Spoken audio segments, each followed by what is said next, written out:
Hi! Hello అందరికీ. ఎలా ఉన్నారు అందరూ? ఏం చేస్తున్నారు? Welcome to Harika random captures. ఇప్పుడైతే నేను ఇవి పాలిథీన్ షీట్స్ అండి. కొంచెం ర్యాపర్ కిందొస్తది. అవైతే తీసేసుకొని కోన్ షేప్‌లో చేసేసుకొని తర్వాత టేప్‌తో అయితే స్టిక్ చేసేస్తున్నాననమాట. స్టిక్ చేసేసిన తరువాత అక్షింతలన్నీ కూడా కేసరి కలర్ ఉంది కదా! అది వేసి కొద్దిగా నెయ్యి వేసి అక్షింతలు కలిపినట్టు కలిపేసాననమాట. అలా నేను orange colour, yellow colour, green colour ఇలా 3 కలర్స్ అయితే తీసుకున్నాననమాట. ఇవంతా ఏమంటే మనం అక్షింతలు, వక్కలు, పసుపు, కుంకుమ ఇవన్నీ కూడా నిశ్చితార్థ తాంబూలాలు, ఎంగేజ్‌మెంట్ ప్లేట్స్‌లో పెడతాం గదా! సో, ఆ పర్పస్ కింద ఇలా చేద్దామని జెప్పేసి ఫస్ట్ అయితే కొంచెం నేను వేయగానే మా వాడొచ్చాడు నేను వేస్తానని జెప్పి, సరే అనేసి వాడి చేత వేయిపిచ్చాననమాట. ఇలా ఫస్ట్ అయితే మొత్తం ప్లెయిన్‌గా పసుపు అక్షింతలు మాత్రం వేసేసి, ఇవొచ్చేసి కడ్డీల్లాగా కొంచెం గ్లిటరింగ్‌తో వచ్చాయన్నమాట కమ్మీలు. ఆ కమ్మీలు తీసుకున్నాను. ఆ కమ్మీలు తీసుకొని ఇలా అయితే బాగా రోప్ చేసేసి, ఇంకా టై చేస్తున్నాననమాట. ఫస్ట్ అయితే టేప్ యూజ్ చేశాను. దానికన్నా ఇది బావుందనిపిచ్చి, సరే ఇది ఫైనల్‌గా పెట్టేసాననమాట. అవి ఎలా కావాలంటే అలా షేప్స్ కింద వంగుతున్నాయి కమ్మీలు.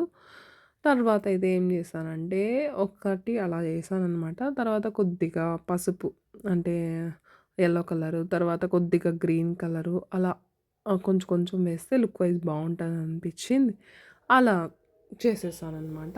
ఇలా అయితే చేసుకుంటూ వస్తే మనం పెట్టేటప్పుడు కలర్‌ఫుల్‌గా ఉంటుంది కదా! ఒకటి పసుపు అక్షింతలు, ఒకటి ఇలా కలరింగ్ అనమాట.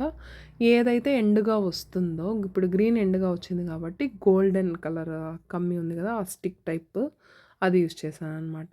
అది పైన వచ్చేదాన్ని బట్టి నేను కలర్ అయితే రోప్ చేస్తున్నాను. ఇలా అంతా టై చేసేసిన తర్వాత వన్ బై వన్ చేసుకుంటూ వచ్చాననమాట. ఇంకా వక్కలు చుట్టాను, పసుపు, కుంకుమ అలా రకరకాలుగా అన్నీ పెట్టేసాననమాట. అన్నీ పెట్టేసి ఫైనల్‌గా ఇలా షేప్ కింద అయితే హార్ట్ షేప్ కింద ఉంటే బావుంటుందని చెప్పేసి అన్నీ గూడా ఇంగ హార్ట్ షేప్ కిందనైతే టై చేసేసాననమాట. ఇంక అంతే అండి. ఒక్కోటి మనము రోప్ చేసుకుంటూ, స్టిక్ చేసుకుంటూ అంటే మనకి మెజర్‌మెంట్ గూడా ఈక్వల్‌గా ఉండడానికి నేను ఎన్ని స్పూన్స్ వేశాను వన్ బై వన్ కలర్ అనేది గూడా చూసుకుంటూ వస్తున్నాననమాట. ఈక్వల్‌గా ఉందా లేదా ఎలా పడితే ఆడ కచ్చి పిచ్చి అని వేస్తే బాగుండదు చూడడానికి. సో, కాబట్టి ఎన్ని స్పూన్స్ వేశాను, ఇంకో దాంట్లో ఎన్ని స్పూన్స్ వేయాలి. తర్వాత ఇంకో ట్రిక్ ఏమంటే ఈ కోన్ అనేది మీరు సన్నగా చేసుకున్నారా, లావుగా చేసుకున్నారా పేపర్‌ని, ఎంత ఇదితో చేశారనేది కూడా ఉందండి. అది ఈవెన్‌గా చేసుకోవాలి. ఎంత స్పేస్ ఇచ్చి ఇంకా వీలైతే ఒక స్కేల్ ఎత్తి ఫస్ట్ మనం టై చేసేటప్పుడు ఫస్ట్ స్టిక్ చేస్తాం కదా! అప్పుడు మీరు ఎన్ని ఇంచెస్ పెట్టుకొని ఇదంటారు అని చెప్పేసి నేనైతే అందాజుగా పెట్టుకున్నాను. దీంతోనే ఫింగర్స్‌తోనే నేను మెజర్ తీసేసుకొని చుట్టేసుకున్నాననమాట. మీకు అర్థం కాకపోతే ఫస్ట్ అయితే స్కేల్ తీసుకొని అన్ని ఇంచ్ అని చెప్పేసి చుట్టేసుకోండి. అన్నీ కూడా ఈవెన్‌గా వస్తాయన్నమాట. లేదంటే ఇదవుతుంది. ఇలా ఫైనల్‌గా ఏమో కొంచెం గ్యాప్ వచ్చినట్టు అనిపిస్తే నేను తర్వాత సెల్లో టేప్‌తో దాన్ని రోప్ చేస్తున్నాననమాట. ఫైనల్ లుక్ కిందయితే అన్నీ రెడీ అయిపోతున్నాయి. ఇప్పుడైతే పసుపుంది గదా! ఆ పసుపునైతే రోప్ చేశాను.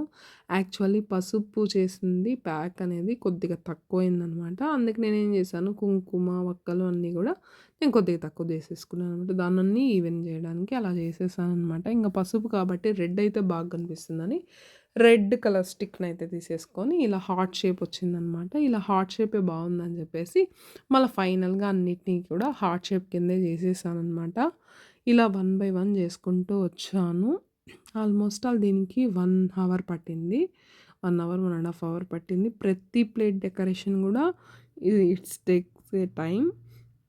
బట్ లుక్ వైస్ అయితే బాగొచ్చాయన్నమాట. తర్వాత ఎప్పుడు చూడడమే గానీ, ట్రైయింగ్ అంతా ఎప్పుడో నా పెళ్ళప్పుడు ఒక 10 ఇయర్స్ బిఫోర్, 9 ఇయర్స్ బిఫోర్ చేశాననమాట.